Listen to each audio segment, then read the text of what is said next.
me tell you about a friend. It's Craig LeBlanc where the good times never end. Talking Parks and Rec, it's a show you gotta know. Welcome one and all to the Daily Parks and Rec Show. It's the Daily Parks and Rec Show. To build community, it's to get people to really get involved in stewardship, right? You're creating a culture where people feel comfortable talking with one another, and we've kind of lost that as a society. And I feel really within our department that we allow for that to really happen and people to thrive and people to really kind of pick up new skills in a program and create new friendships. And I think that that's pretty powerful and moving for the work that we do. Welcome to the Daily Parks and Rec Show. Today, we're shining a light on the dedicated individuals building, protecting, and inspiring the parks and recreational spaces that are so vital to our communities every single day. Today's guest is Nicholas S. Gonzalez, a dedicated leader in parks and recreation, joining us from beautiful Palm Springs, California. Nicholas is the director of Parks and Recreation in Palm Springs, managing 11 parks, a municipal golf course, and 7 different facilities, including a skate park and swim center.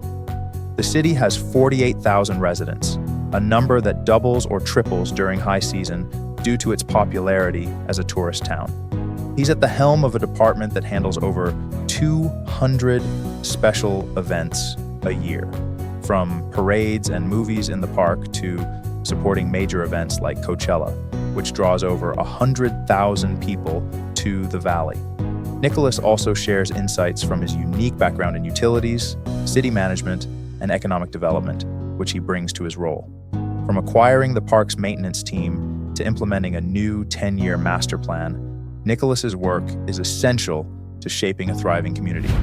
So sit back and enjoy this insightful conversation here on the Daily Parks and Rec Show. All right, we are live again. Craig LeBlanc, your host of the Daily Parks and Rec Show Leadership Series Edition, or Leaders in Parks and Rec Edition. I have a special guest I'm really excited to present. He is the most well-spoken, shy person I've ever met in my life, and can speak on this industry and at such a high level. But maybe we can start off. Well, first of all, Nicholas, how'd your weekend go?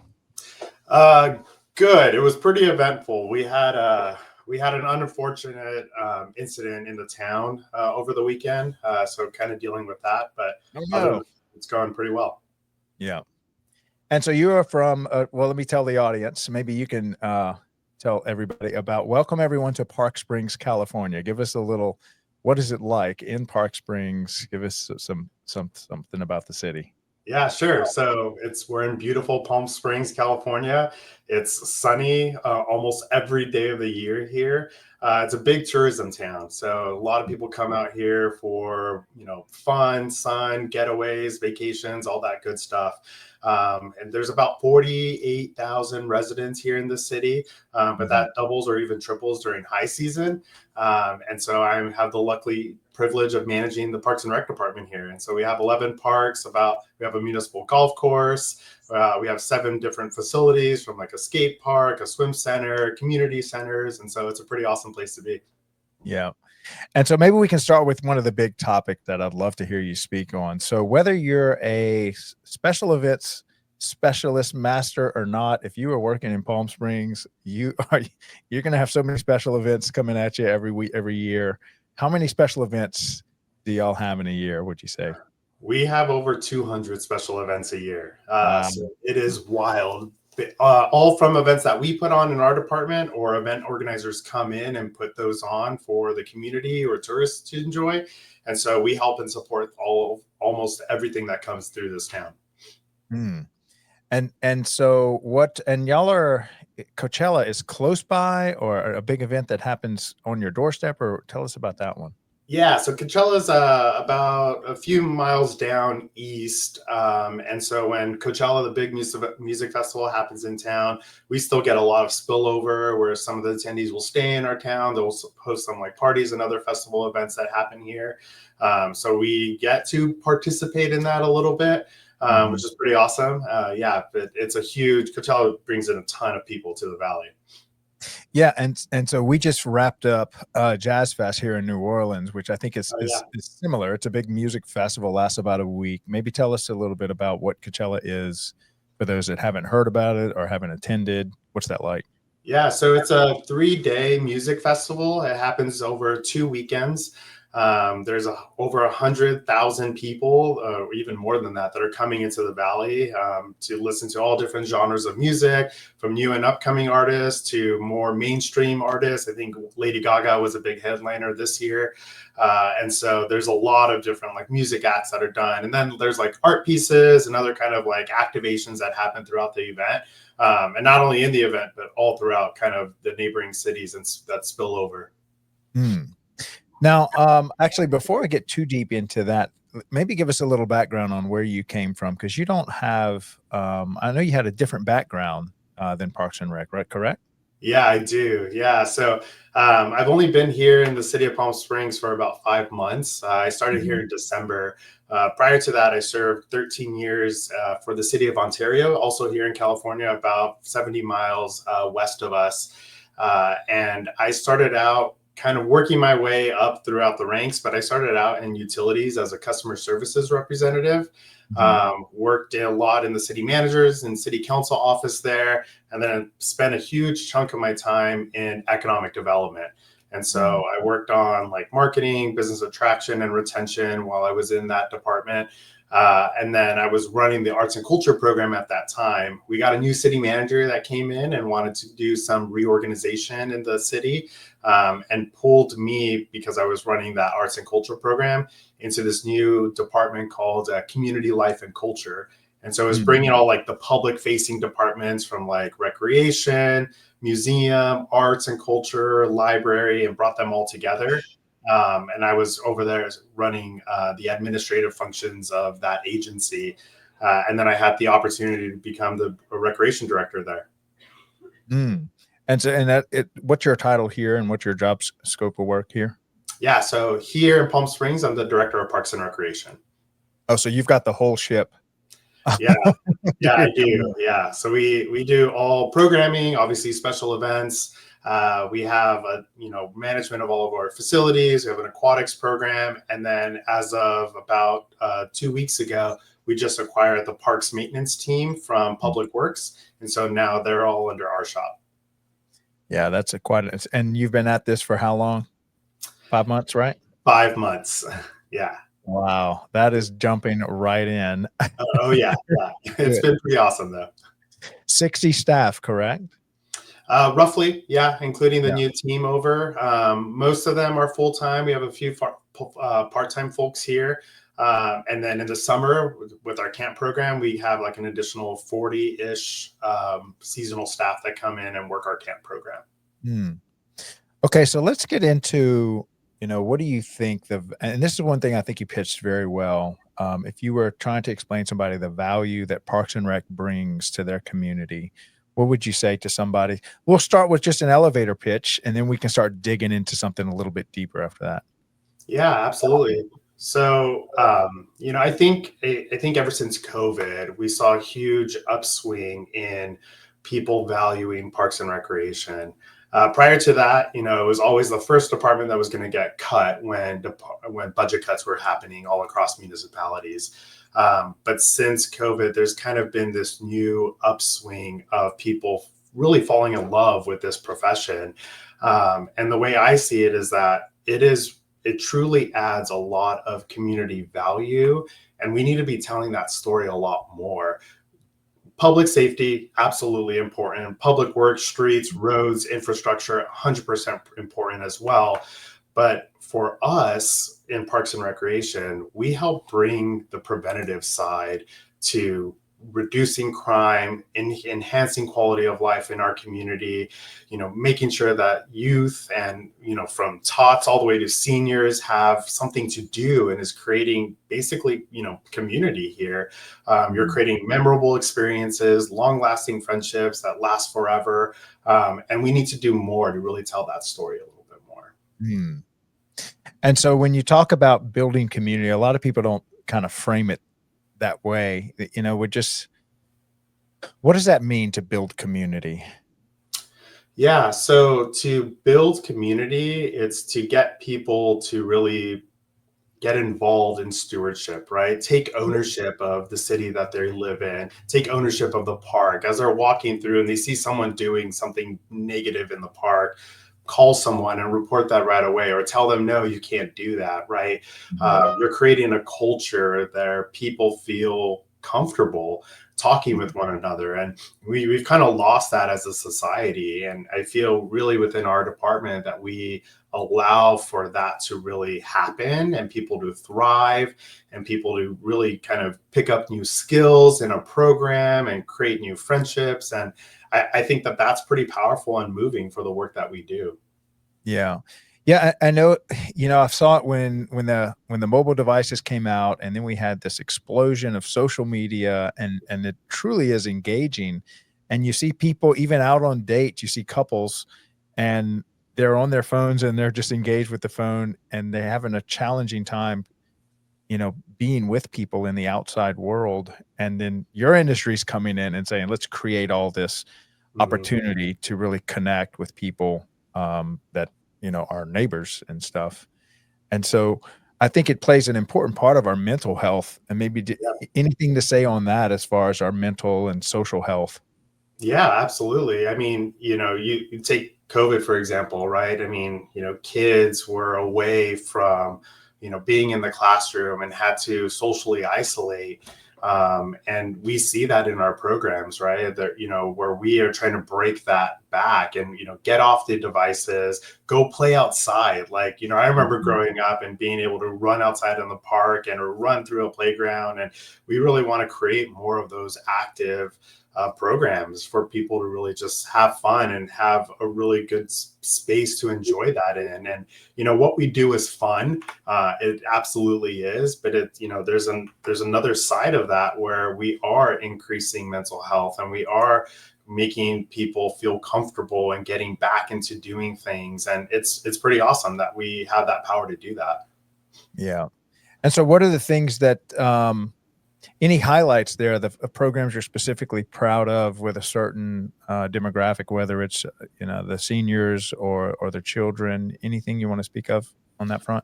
Yeah, sure. So we have a beautiful aquatics facility here, and so it's an Olympic-sized swimming pool.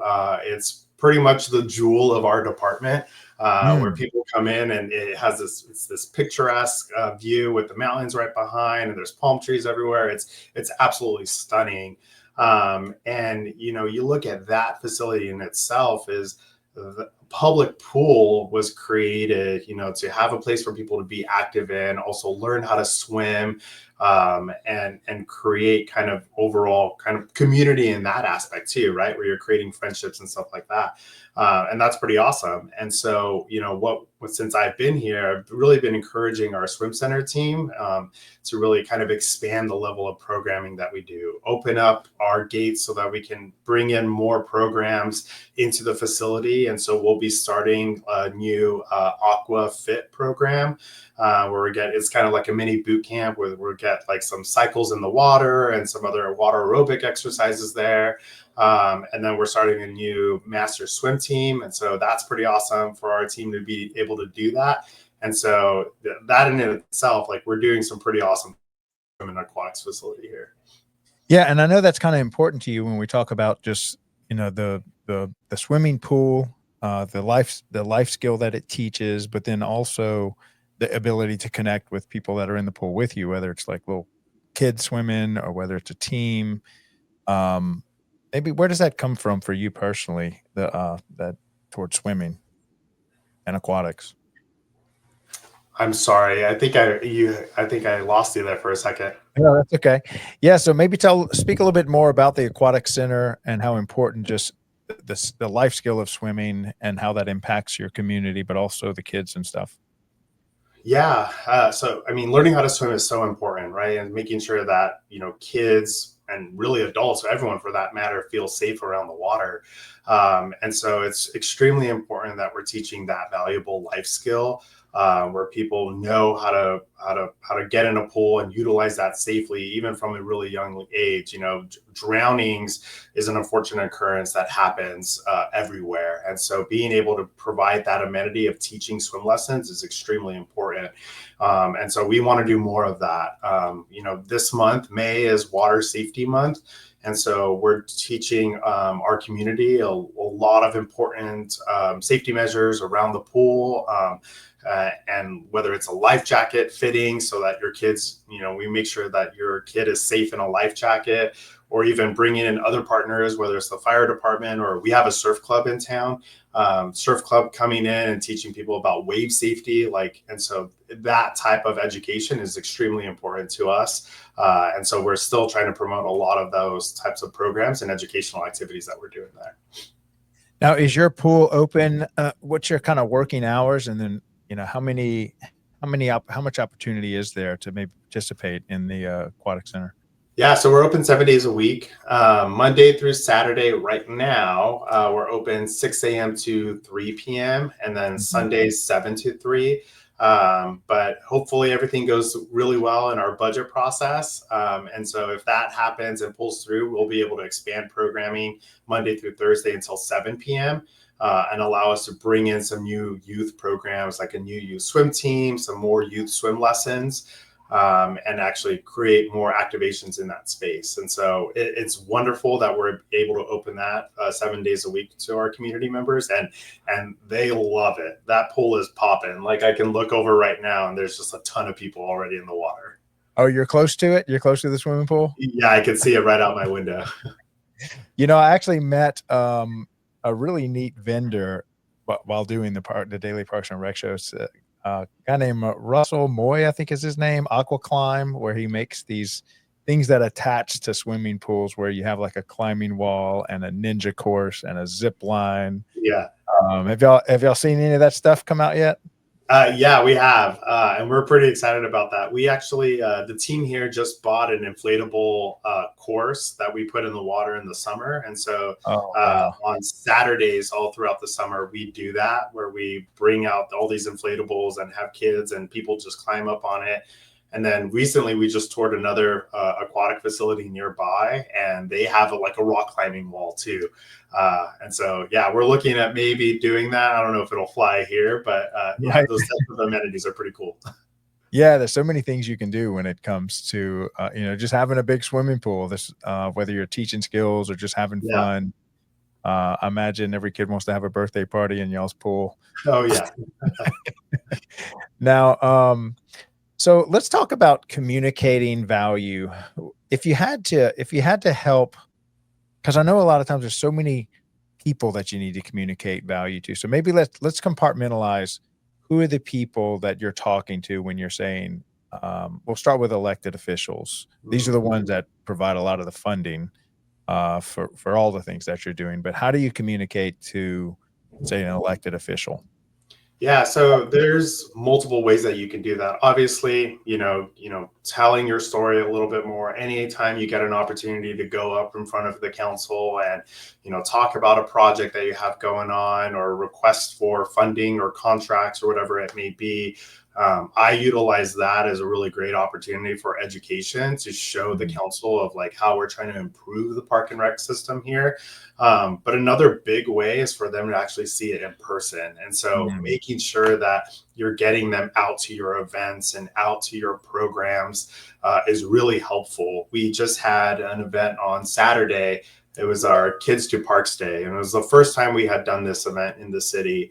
And it was an opportunity where our council members showed up with her family, and it was really awesome to see how she was excited about that, but to see all these other families in the area that are just having fun in the park, right? And so when you're creating those types of really awesome experiences, it really helps show that, one, we're doing something right, but two is that if you give us the right amount of funding and resources, that we can actually do something pretty awesome to give back to this community. Yeah, I love that concept of, you can talk to your blue in the face trying to describe what you do in words, but probably nothing beats just getting them to come to an event, Mhm. and seeing it for themselves and meeting their community. Do you have a hard time getting them to events, or is there any, special event that you try to get them to so they can kind of see it? No, this council here is awesome. So they're super supportive of Parks and Recreation. And so I'm really lucky and fortunate here. So when we have events, I mean, obviously they're getting pulled left and right in all different directions, but they try to make an effort to come to all of our stuff, which is pretty great. Mm. Okay, so then let's talk about engaging the community themselves. How do y'all do that? Sure. So we have monthly commission meetings, and so we have a Parks and Recreation Commission, which is 11 members from the community that sit on that commission. And so I really charge them with helping to disseminate and get information out because they're our advocates for us, right? And so I try to push out as much information about upcoming events, programs, the conditions of our facilities, or any new highlights, kind of like just monthly talking points that they should be aware of, and make sure that they have the tools and resources to go out and share that information out. We also, here in Palm Springs, we have a very active and engaged community, which is absolutely amazing. I couldn't ask for anything better than that. And I'm lucky to have that here. And because they're so engaged, there's so many different nonprofits. And so when we have an event, like, we'll share our flyer or share our information out to them, and they will help share the word. And that's pretty great too. It comes with a price too. When you're that accessible and available, that, everybody kind of wants to talk to you and share their ideas and pitch their event and story. And so it's also about managing expectations, right? What I've found in doing this job is everybody wants to be heard. And if you just tell them, like, we can't do that right now, or helping to explain why we can't do something a certain way, it gets them to understand a little bit more about how, like, local government works, about processes, but then they in turn come out and want to help you and help you reach your goals. And that's pretty awesome when you are able to kind of switch kind of those negative experiences and have them be huge supporters and advocates for you. Yeah. Okay, so then let's talk about, how do you engage the youth, the kids, the sports programs, say anybody high school and younger? Yeah, so we have a huge after school program, and so they're already coming into our facilities, which is great. And so when they're coming in our facilities, like, we capture them by sharing out information to them and to their parents, and also kind of like hearing also like what types of things that they're into, so that we can restructure programming to kind of fit their needs and whatever's trendy and happening in the world. And so that's awesome. And so when we do that, that's really great because we're getting them in and they get excited about our programs. We also have great relationships with our school districts, and so that's a big help. And so we have some joint use agreements with the school district for use of our facilities, so that we can help when we have stuff going on, share information to them. And then because a lot of the schools are near parks, we can share events or programs or kind of upcoming projects with them too. And they're excited to get that information and help share that all out. So that's a huge key in helping to get kind of the youth involved in our community, because we just communicate as much as we can to them. Yeah. Any particular message to parents as far as how they can get their kids involved? Yeah, so we're actually about to launch a new campaign. We're hiring a digital marketing consultant to come in and really help us out with creating a new e-newsletter and enhancing our overall kind of digital presence. And so we're encouraging everybody to follow us on social media, so that they can get the latest and greatest information about what's going on in the department, and to help share that information out.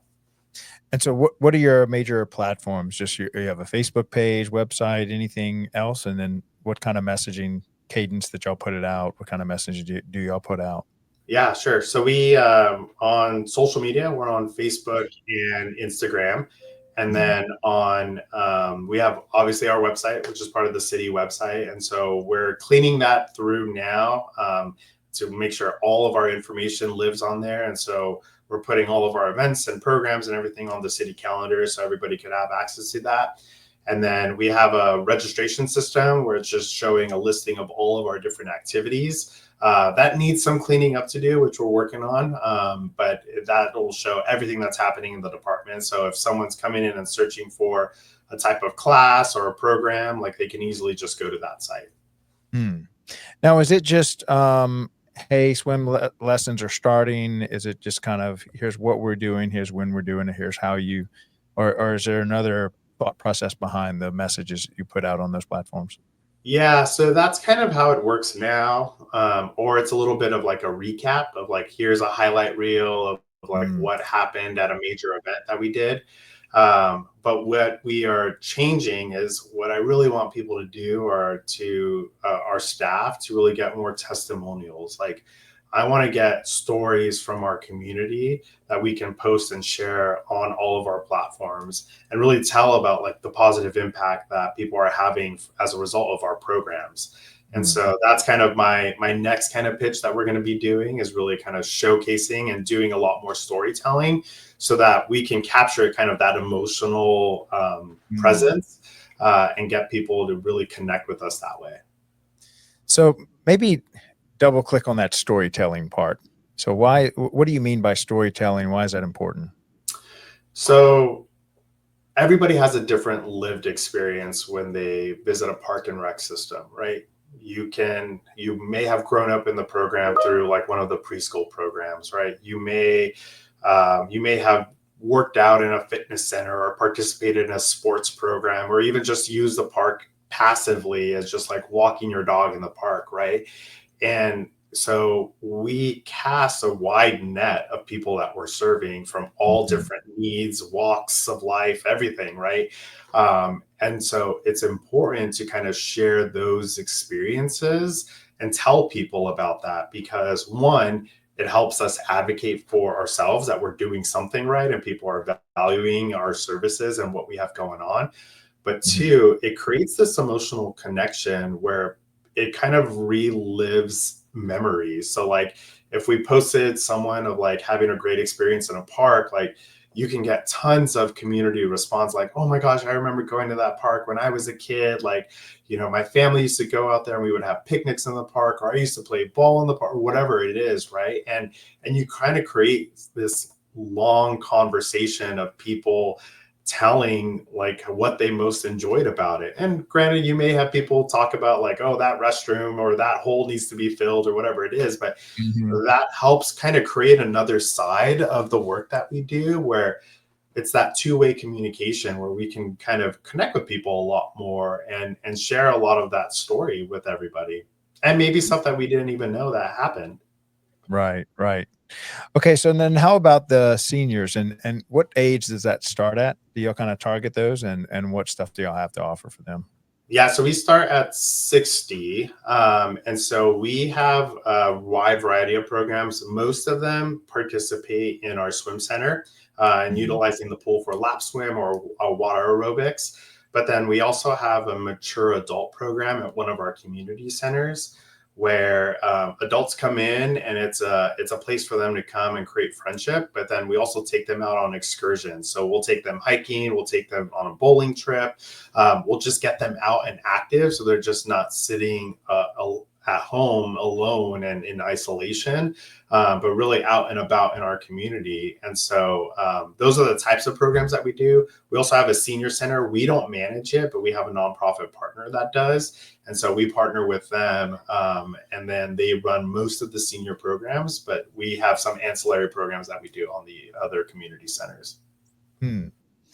Okay, and now do y'all have anything for, I guess, adults? Yeah, we do. Most of our stuff are through like special events. The Mhm. pool is a big one too. And then a lot of the sports programs. So some of the sports programs that we contract out through leagues, like those will happen in our facilities. So a really big volleyball program happens at one of our community centers. It's where a lot of the adults participate in. And so let's say you're advising a smaller community or someone that really doesn't have a marketing specialist, since you've kind of, dug deep in that marketing world. What advice would you give them on how to kind of frame their city or use marketing to get the word out about what they're doing?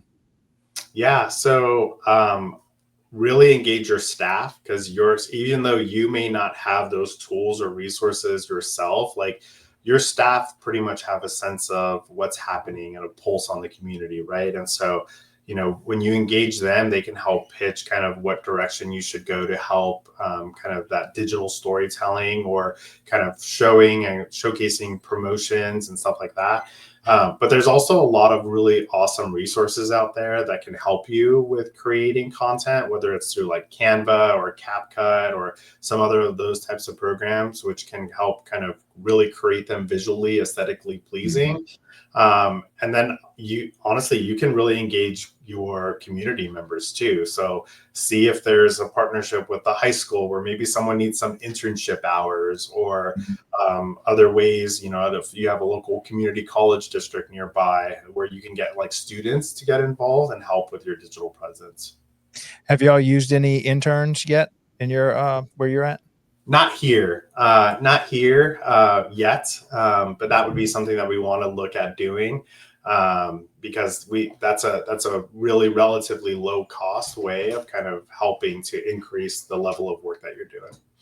Yeah, let me know when you get started on that. I'd love to help out. We actually have a couple of, I would call them all-star Parks and Rec departments when it comes to internships. Oh, cool. And it's actually a rare model. I know a lot of people want to, but they get 2 internships every semester and 2 during the summer. So 6 a year are coming through their program.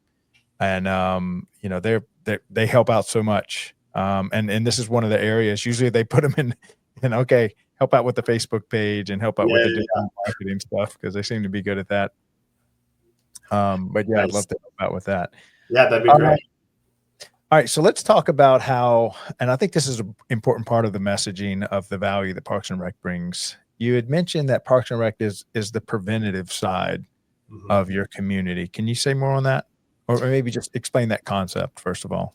Yeah, sure. So I really believe that it's an avenue where if you create good stewards in your community, whether they're involved in your programs or events or classes, whatever you're doing, they end up being good community members, right? And so that they're not on the streets creating crime. They're not other problems for other, public safety departments to manage. And you're getting people to really want to give back and take ownership of what you have going on and are proud to live in your city. And so I think that that's really important when you get people that are involved in your program, want to give back. It helps with kind of that overall makeup of just creating overall good stewards. Mm-hmm. Yeah. And I think on the other side, like you said, we're more reactive, where we're having to involve the police or fire department or stuff like that. And we have some maybe troubled community members. And this is a way to maybe it never gets there if you have a healthy Parks and Rec department. That's pretty much the message there. Yeah, I would definitely say that. And to echo that a little bit more, right, is like your staff, we all become mentors, right? And so when people are involved in after school programs, like you may not realize that right away, but you're really helping to change someone's life, right? Whether you're providing them a space for them to feel comfortable in and be themselves, or learn a new skill, or participate in a sport and enhance that skill, right? It's like you're creating an opportunity where people may not have that. And so, our staff are huge mentors for people coming in our community. And that's a pretty rewarding and a powerful thing to uphold. And so it's pretty awesome to see that. And I'm proud to lead a team that's creating a lot of really cool people in town. Yeah. And I've noticed so far, you said so much about the staff. The staff can help. The staff does a lot. What is that? Why do you keep coming back to how important the staff is? I mean, they're everything. I can't do this job without having an amazing staff. And so I really empower all my team members to really take ownership and leadership in all of their jobs. It's whether you're, the recreation program assistant, which is our entry level position, or you're the director of parks and recreation. We're all here to do the same type of work into really enhancing the quality of life for our community, giving back, and making and improving the park and rec system. And so I really empower everyone to uphold kind of those values of being committed, and really taking ownership here and wanting to do better. I tell them all the time is like, you're a leader just as much as I am running the department, right? We're in charge with two different things, but really, like, they're more important than I am. I mean, they're out delivering the point of service right away and have that direct impact on the community. I'm here to help make sure that they're not hitting any roadblocks, and I'm helping to manage, all of that. And I'm giving them the right tools, resources, training, whatever it may be, so that they can do their jobs better, and that they're excited to come to work. And so I'm so lucky that I have such an amazing staff here, and that they trust me to be able to make sure that I'm leading them in a good direction.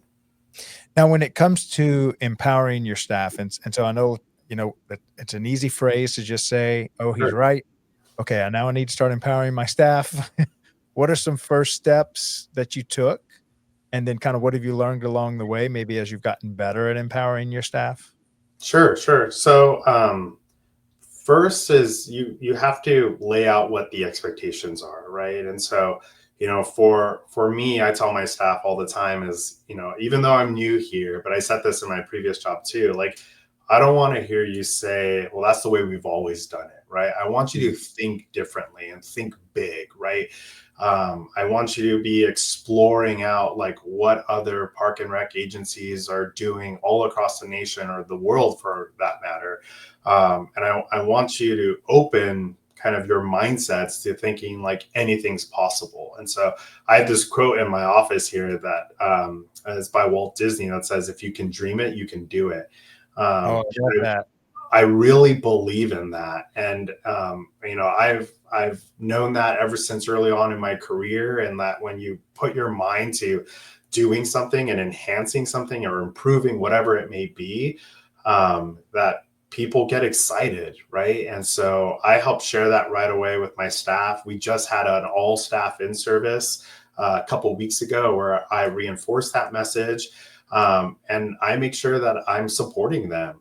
I'm showing up at events. I'm helping to help them navigate through a problem or an issue, and bouncing ideas off the wall. Or if they say, hey, like, I don't know if this will work, I'm like, I get excited. And when I get excited, they get excited. Right. And so, like, yeah, I really see myself as a director that is involved, knows when to pull back and let his staff do whatever they need to do. But also that cares. And when you're genuine enough and you show how much you can truly care about this profession, this community, and of course the employees that work for you, it goes a long way. And I'm pretty thankful that that's kind of worked so far in my career. Obviously, there's things that happen and bumps along the road, but when, that core value is there of really empowerment, like, it goes a long way. Yeah.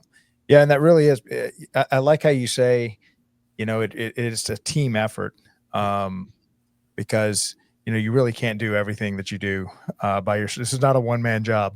Right. No, it's definitely not. For sure. Okay, so let's talk more about this special events world that you live in. At 200 special events, how many of those are this is your baby, 100% yours, and then how many of these are with partners? And we can talk about what those partners look like. Sure.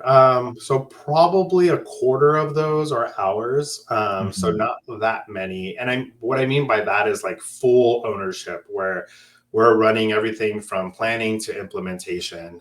That's probably just a quarter of them are ours. We have smaller, kind of lower scale special events that are happening in our Mhm. facilities, but like kind of big impact, probably just a quarter of those. And And then what are some examples of those?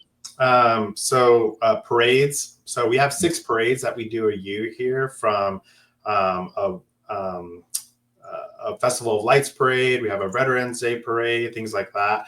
And then we have like other like movies in the park series, kind of other events that we do in our pool.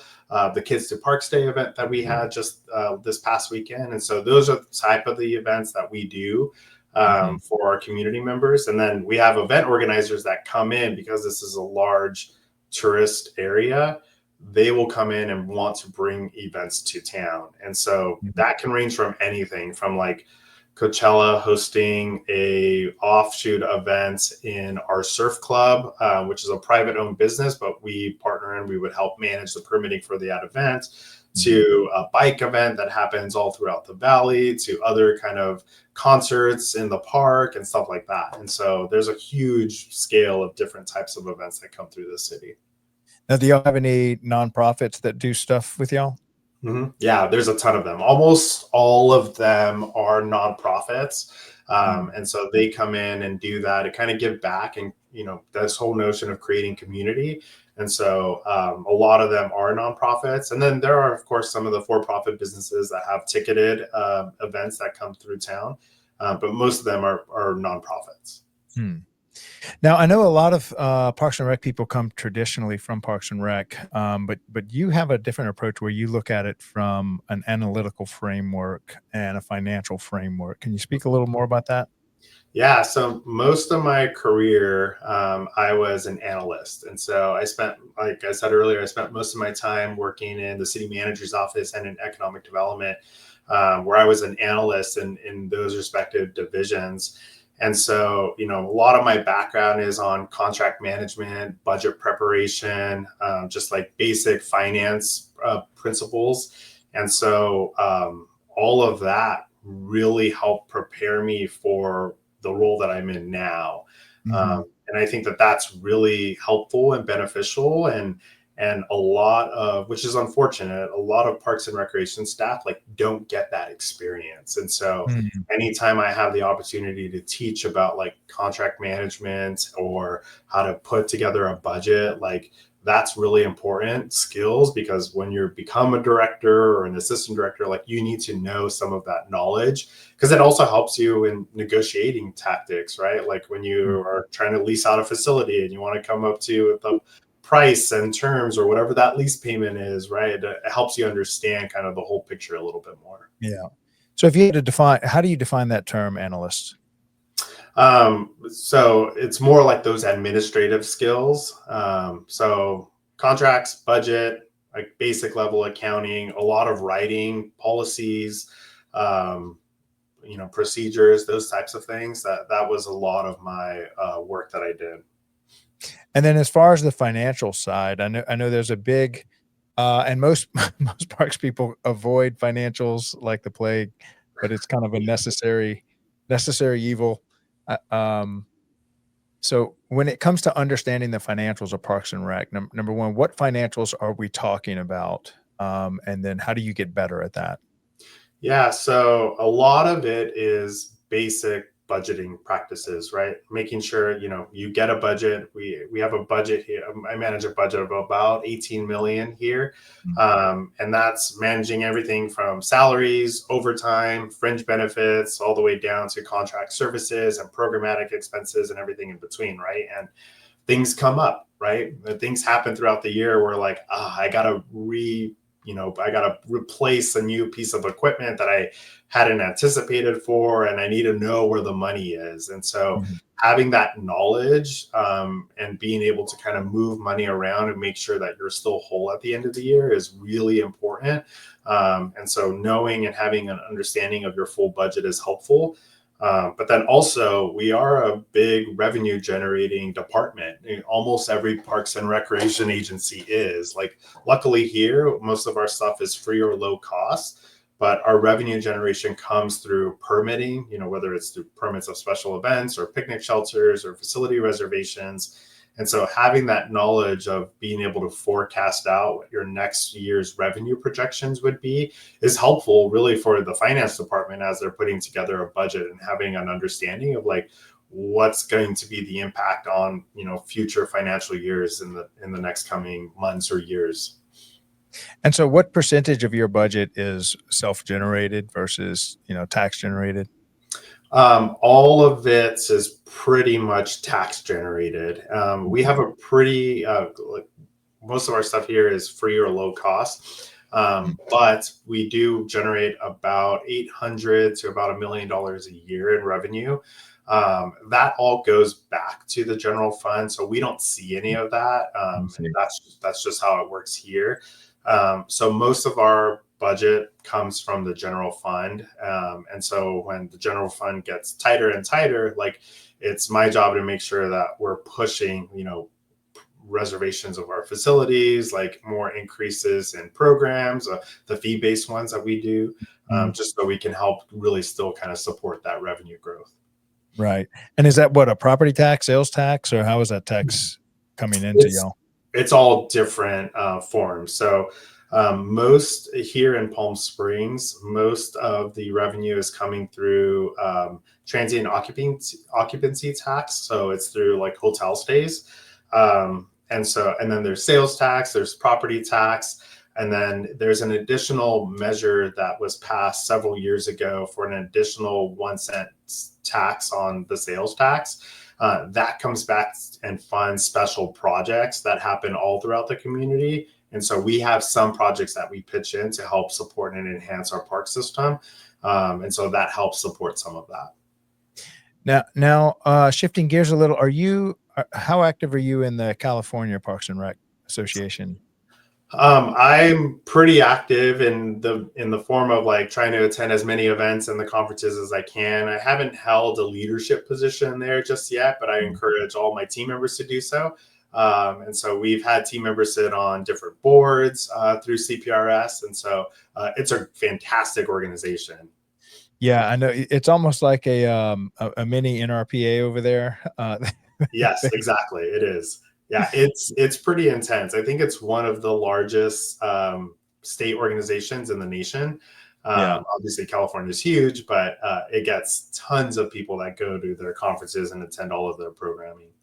Yes, I almost went this year. I was trying to host the Daily Parks and Rec Show from the event, but I just could not pull it off. So eventually one year I'm going to be over there and do the show live from y'all's event, because it's such a great event. I hear so many great things about it. Yeah, it's pretty awesome.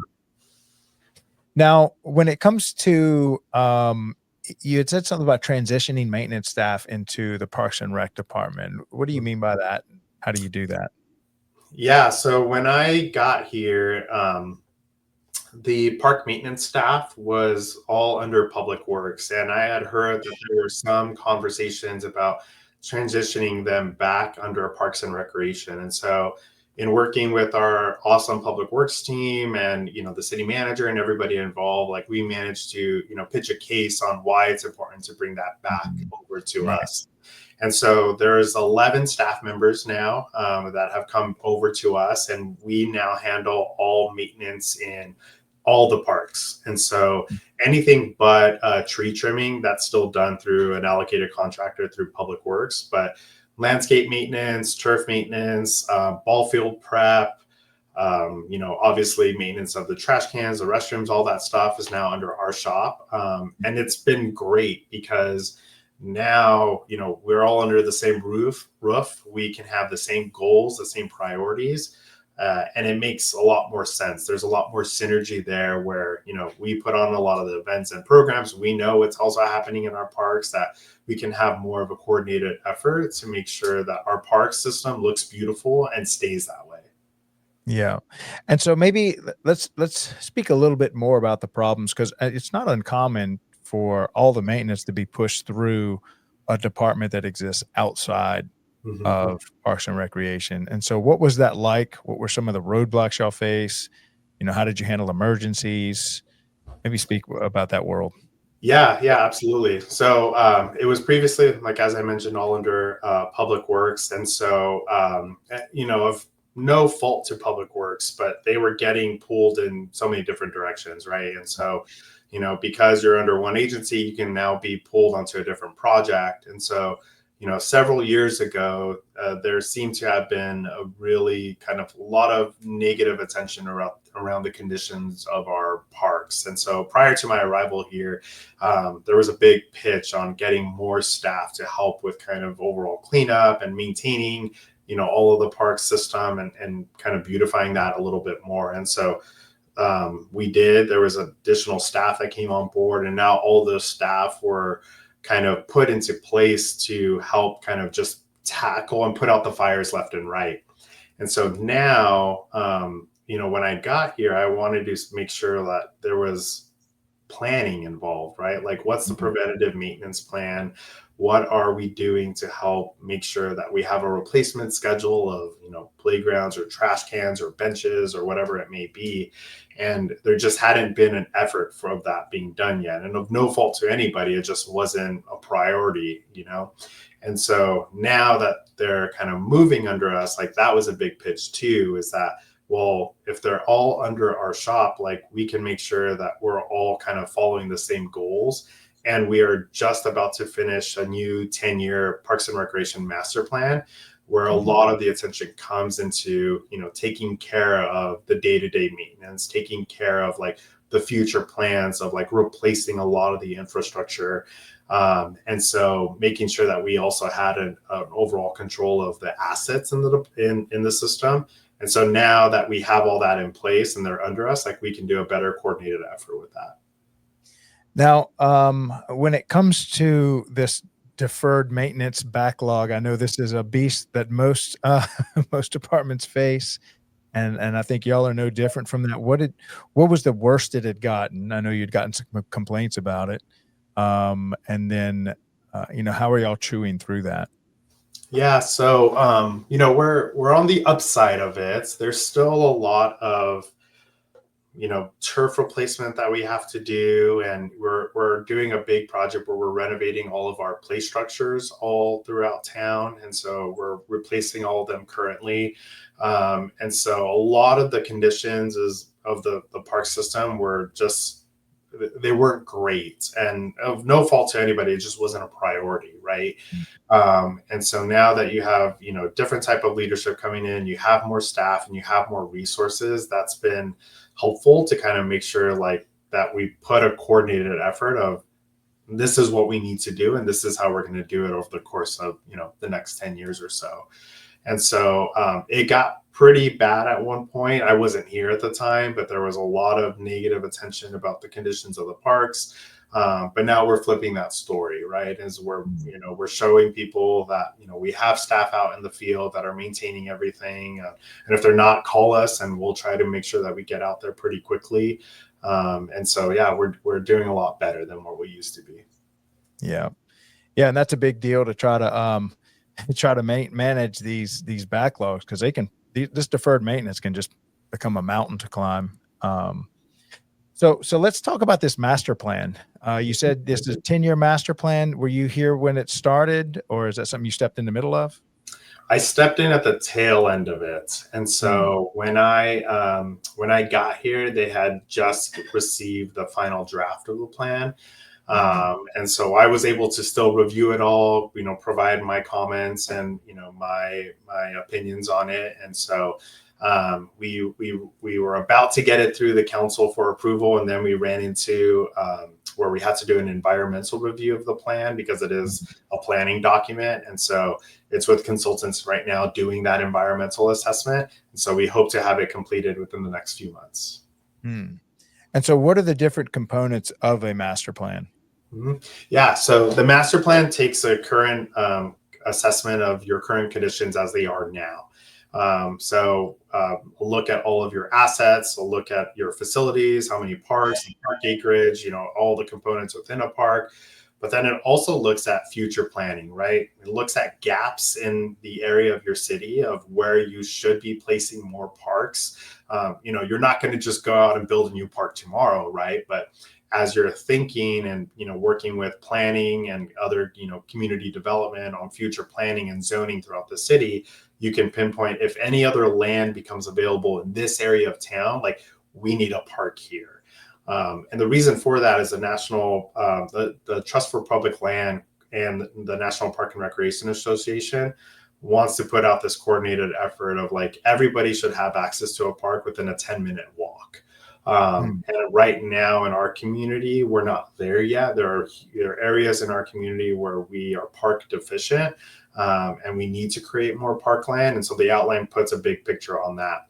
It also creates a lot of goals for us for the next 10 years and looking at our current conditions of our facilities and coming up with new, as you mentioned, deferred maintenance on how we're going to keep up with that. Looking at our current staffing structure and how we kind of do some reorganization and put people in other areas that need more attention. And then also looking at all of our programming. And so the way that we structure and create programs, what is our process for doing that? How do we move a program on if it's at its end of its life? And how do we, kind of create something new that the community may want through a separate initiative or whatever that may be. And so the master plan, it's like this 300-page document, but it gives us a full analysis of the park and rec system, and then gives us a really clear picture and some goals of what we need to accomplish in the next 10 years. Okay, I can't believe we're at the 53-minute mark already. So we'll kind of close it out with, Sure. If you had to give a testimony to a group of college kids undecided as to where they want their careers to go, what would you tell them why they should maybe dedicate their life to parks and recreation?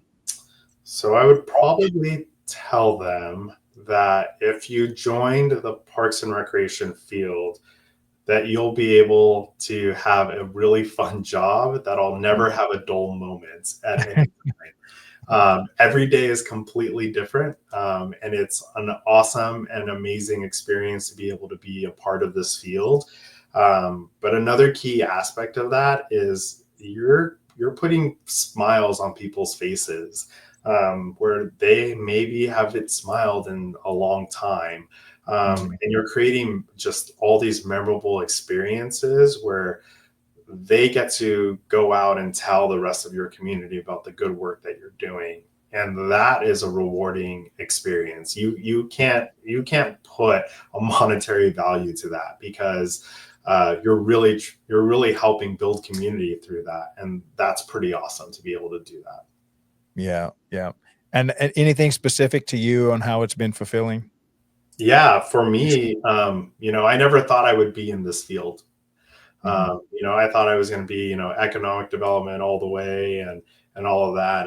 And for me, it was this huge shift. And when I walk through the halls or I walk through our facilities or I go through our parks, it brings joy to me that, we're creating something that people really get to enjoy, in whatever form and fashion, right? Like a park, you can be on a playground, you could be on the basketball court, you could be playing tennis, you could be just walking your dog or whatever it is, but everybody's being able to create and have a different experience from this one just overall big amenity. And that's pretty awesome that we are able to do that.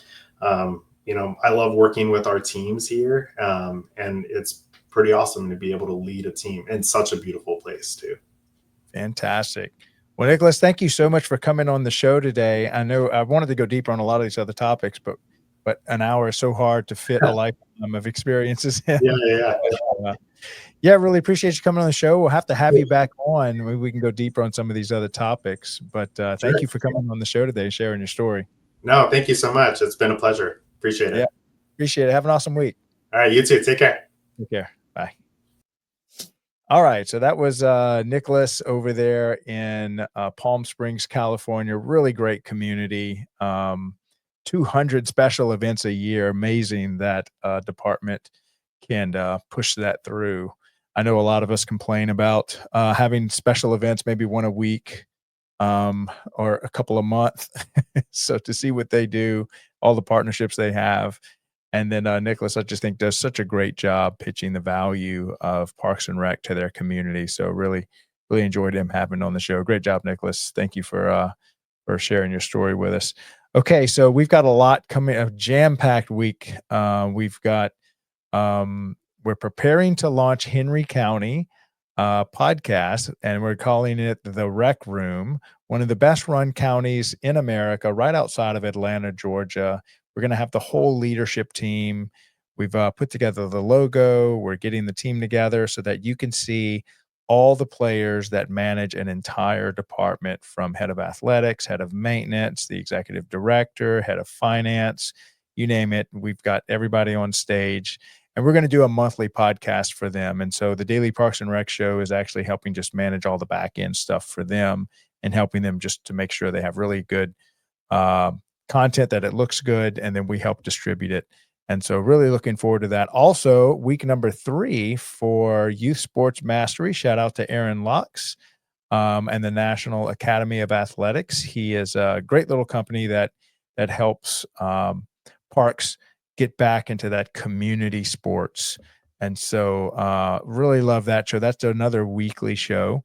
We also have our Young Professionals Network. We have a show dedicated to the young professionals of Parks and Rec that has our 4 categories. Number 1 is if you're just a young professional, first 1 to 5 years in Parks and Recreation, that this show is for you.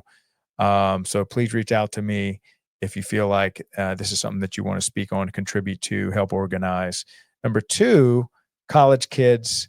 These are the people that would be available for an internship program with your department. But then also, if you're just a college kid and you're in a degree that is preparing you for a career in Parks and Recreation, that's our second population. Third population is our mentors that, and when I say mentors, teachers, professors. If you are educating, helping, lending a hand to young professionals or college kids, we'd love to have you on stage to give you a platform to speak on. That's our Friday show, 12 noon every Friday. And lastly, internship programs. If you have an internship program that brings college students that are gearing up to have a career in Parks and Recreation, if you're bringing them every semester and they're working through the department, please reach out to me. We want to highlight your program. This is actually desperately needed by the industry. It's something that I kind of dug up and uncovered as I was figuring out what's the story, what are the pain points, what are the needs of Parks and Recreation across America. I think we have a big need for stronger internship programs. And I think the first step is just finding the ones that do it well, highlighting what they do, kind of demystifying that, getting them on stage. Shout out to Molly Keys. She did a great show that did just that, but we want to get more of those up on stage. So that's our YPN show. This morning, shout out to Daniel Schaefer, Joseph, Garrett James. We've got a couple of Brian Dixon. We've got a growing stable of amazing maintenance professionals that are picking apart what it means to maintain facilities, to maintain all things Parks and Recreation. And there is just a whole list that I made this morning of topics around that. And then today, of course, is our leadership series. Right now, this is our flagship show, 12 noon Eastern, Monday through Thursday, 4 days a week, where we highlight the careers of Parks and Rec professionals that have risen to leadership. So our directors, assistant directors, superintendents. If there's somebody that you're particularly proud of, please reach out to me on LinkedIn. We'd love to have them on stage. If you're one of these people, please come on stage and share all the wisdom that you've gained over your career. So this is kind of what we do every day at the Daily Parks and Rec Show. Thank you for all the love and support that everyone's given us to build this show out. Really having a blast doing it. Thank you to all the content creators and videographers, sound engineers, and stuff that are helping us put all this on. Couldn't do it without y'all. So wrapping up this show for today. We'll see y'all here tomorrow at 10:30 a.m. for our facilities maintenance show. Craig LeBlanc, the doorman, signing off. Y'all have an awesome day. Love you guys. Bye.